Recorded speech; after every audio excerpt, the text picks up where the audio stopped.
Welcome to this week's WTOL 11 Weather Impact. I'm meteorologist Matt Willoughby giving you an update. And what we'll be basically talking about this week is something specific to you and our viewers and how to at least help you if you do deal with this or if you have dealt with this in the past or at least know someone who has dealt with this. So this week we're breaking down how does weather and climate impact our mental health as we go throughout all the years ahead and all the seasons. So to break this down, we'll start this off with a basic definition of what is seasonal affective disorder. Well, that is a type of depression that happens during certain seasons, and that can lead to at least some symptoms in your brain that also can lead to depression, that is. So it may set off some chemical reactions within your brain that could lead to depression during certain months and during certain seasons of the year. So typically, when do we see this happen? Around late fall and early winter, when we start to see those later, at least later and later sunrises and earlier sunsets,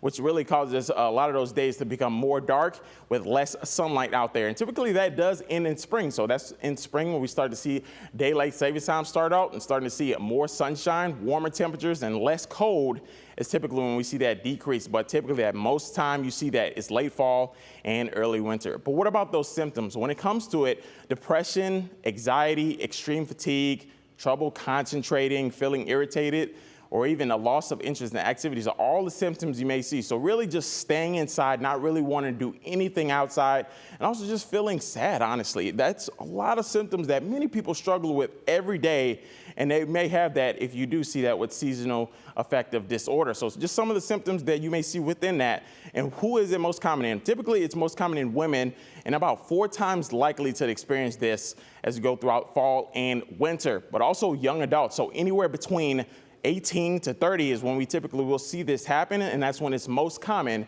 in women and young adults. So I talked about at least those later sunset times. So that daylight for this Sunday coming up, about 10 hours and 33 minutes, and that'll likely be as we go throughout this October. Of course, eventually daylight lost since September 23rd, where it has been about 2 hours and 23 minutes of daylight loss. And we're continuing to lose that daylight as we go further and further in throughout the year. Of course, we do have those holidays in November and December if you do in fact celebrate those, but typically we'll see about 10 hours and 36 minutes this coming Saturday with that sunset time on 6:35. You go a month later, we're talking a sunset time of 5:07 with less and less vitamin D that you are getting at 9 hours and 34 minutes of sunlight out there. Eventually for December, just a few days before Christmas, we're already seeing that sunset time of 5:08 with only that daylight at 9 hours and 9 minutes. So likely to break this down even more for you,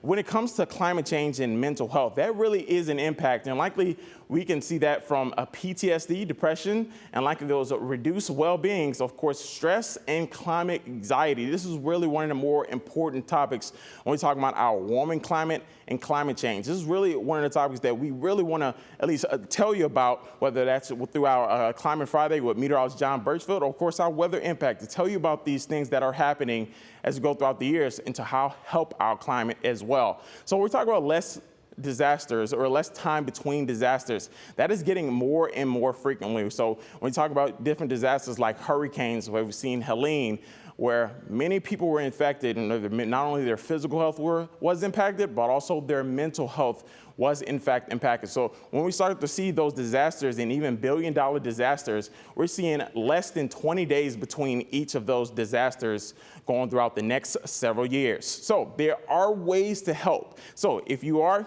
feeling depressed and having that seasonal affective disorder, well, take some vitamin D supplements. They'll really give you that energy that you need throughout the day. And also just spending time outdoors, even if it is winter and cold, but of course the fall and summer months, they're great activities and opportunities to at least have as you go throughout the summer, spring, fall, and winter months. And lastly, also one thing, seek professional help if you need it. Of course, whether that's professional help or your friend or family, always seek help if you do need it and if you are experiencing some seasonal affective disorders as you go throughout many of these months. So always have help, and there's always help out there for you, whether it's us as the team of meteorologists at WTOL 11 or just out and about for people that will help you and help you get better when it comes to seasonal affective disorder. So for this topic, we appreciate you for tuning in for this, and this will be our WTOL 11 Weather Impact. We'll be breaking down even more topics for the weeks to come. Thanks for watching. I'm meteorologist Matt Willoughby.